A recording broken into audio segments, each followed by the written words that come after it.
Europe Matin.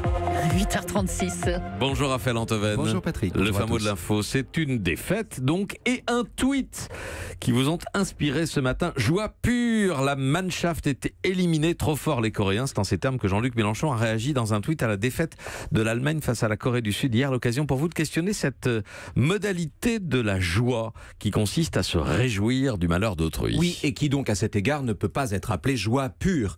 Joie mauvaise, joie méchante, bonheur malsain, d'accord, mais joie pure, non. Une joie n'est pas pure quand elle prend sa source dans le malheur d'autrui. D'ailleurs, Jean-Luc Mélenchon lui-même, précisant opportunément les contours de son allégresse dans un second tweet, prend à son compte le mot allemand de Schadenfreude, qui signifie littéralement se réjouir de ce qui fait du mal.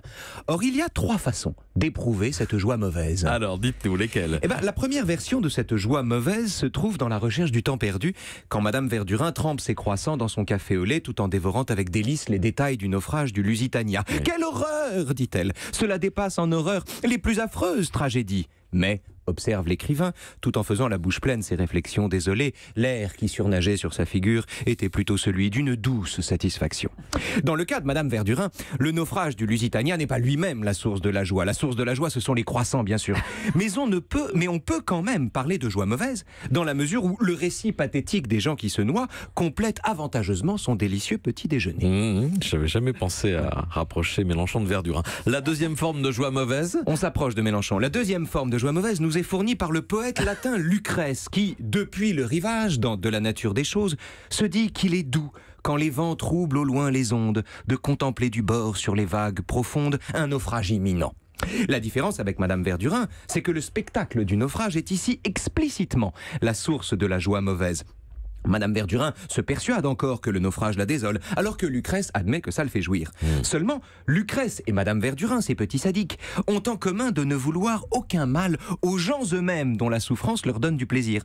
La victime, tant qu'elle souffre, peut avoir n'importe quel visage. Bref, il n'y a rien de personnel, contrairement à l'orgasme germanophobe de Jean-Luc Mélenchon devant le naufrage de la Mannschaft, qui incarne pour le coup la troisième et la pire forme de joie mauvaise. Pourquoi la pire? Parce que ce n'est pas comme aux deux autres, Patrick, l'égoïsme ni le sadisme qui lui donne le jour, mais c'est la haine et le nananananer.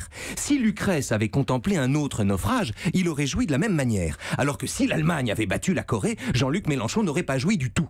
Ce qui le rend heureux, ce n'est pas le malheur en général, Mélenchon est plutôt contre le malheur en général, mais c'est le malheur de l'Allemagne, qui a, comme lui d'ailleurs, connu l'échec au premier tour. Ainsi fonctionne la joie mauvaise.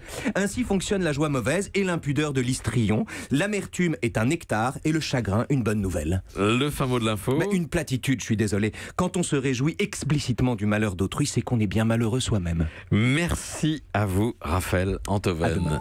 Europe 1.